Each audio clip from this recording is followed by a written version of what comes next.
प्रभु यीशु मसीह के मधुर और मीठे नाम में आज दिनांक 28 जनवरी दिन शुक्रवार को हम आप सबका स्वागत करते हैं। आज के दिन के लिए जो वचन है वह लिया गया है प्रेरितों के काम उसका 4 अध्याय उसका 33 पद। वचन इस प्रकार से कहता है, और प्रेरित बड़ी सामर्थ से प्रभु यीशु के जी उठने की गवाही देते रहे और उन सब पर बड़ा अनुग्रह था। प्रभु में मेरे प्रिय लोगों, अगर हमको और आपको परमेश्वर की परिपूर्णता में संपूर्णता में आगे बढ़ना है तो हमें और आपको चाहिए कि हम परमेश्वर के अनुग्रह में आगे बढ़ें। अर्थात संपूर्णता की तरफ बढ़ने के लिए हमें परमेश्वर के अनुग्रह की अति आवश्यकता है। और इस चीज को पौलुस बहुत अच्छी रीति से जानता था, क्योंकि वो जानता था कि एक मनुष्य को इस धरती पे जीवित रहने के लिए उसको परमेश्वर के अनुग्रह की जरूरत है। चाहे वो मनुष्य परमेश्वर की सेवा करता हो या ना करता हो, एक मनुष्य को अपना जीवन जीने के लिए सबसे बड़ी जो आवश्यक चीज है वो है परमेश्वर का अनुग्रह। अगर हम मसीही जीवनों में देखेंगे तो हम ये पाएंगे कि प्राचीन कलीसियाओं में जब प्रेरित लोग यीशु मसीह के जानने के बाद मजबूती से गवाही दे रहे थे, यीशु मसीह के नाम का प्रचार और प्रसार कर रहे थे, तो सिर्फ इसलिए क्योंकि उनके ऊपर परमेश्वर का संपूर्ण अनुग्रह बहुत पूर्णता से उतरा था।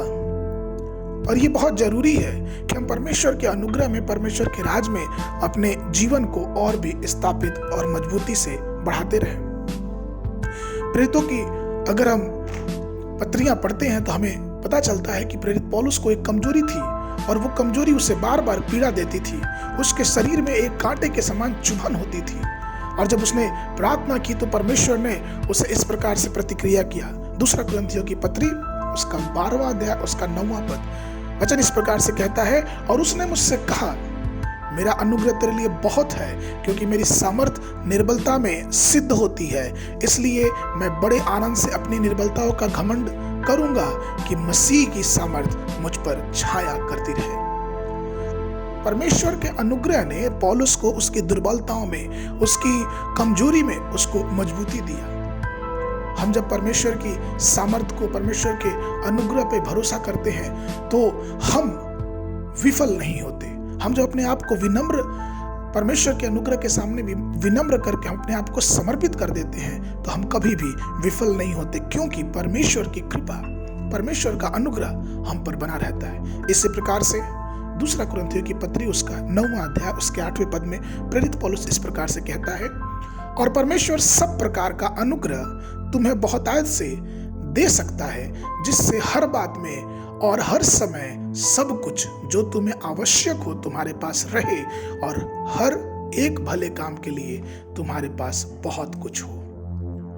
प्रभु में मेरे प्रिय लोगों, संपूर्ण अनुग्रह के लिए हमें 3 चीजों की दरकार पड़ती है और ये चीजें हमारे जीवन में बहुतायत मात्रा में होना चाहिए। सबसे पहली चीज कि हम जब सुबह उठते हैं तो सबसे पहले घुटने के बल आके परमेश्वर की कृपा की, उस नई सुबह की, उस नई भोर में परमेश्वर की अनुग्रह की तलाश करें, उसकी सच्चाई, उसकी अनुग्रह की खोज करें, जैसा कि विलाप गीत की पुस्तक उसका 3 अध्याय उसके 23 पद में लिखा है। दूसरी चीज कि अगर हम परमेश्वर के अनुग्रह को अपने जीवन में संपूर्णता से चाहते हैं तो हमें मनुष्यों के सामने नम्रता का आचरण करना चाहिए। हमें परमेश्वर के प्रेम को मनुष्यों के सामने प्रकट करना चाहिए। और तीसरी चीज कि अगर हम परमेश्वर के संपूर्ण अनुग्रह को अपने जीवन में पाना चाहते हैं तो हमें हर वक्त परमेश्वर की स्तुति और आराधना अपने हृदय से करती रहनी चाहिए।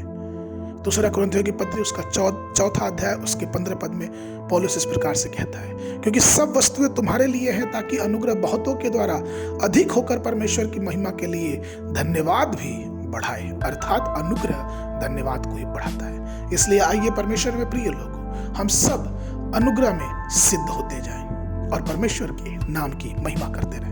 आज के मनन के लिए जो पद है वो लिया गया है भजन संगीता की पुस्तक उसका 90 अध्याय उसका 14 पद। भोर को हमें अपने करुणा से तृप्त कर कि हम जीवन भर जय जयकार और आनंद करते रहें। इस वर्ष अगर आपने बाइबल अध्ययन प्रारंभ किया है तो आज के लिए सुबह के समय निर्गमन की पुस्तक उसका 19 और 20 अध्याय, संध्या के समय मत्ती रचित सुसमाचार उसका 18 अध्याय 21 पद से लेके 35 पद तक। परमेश्वर आप सबको आशीष देवे।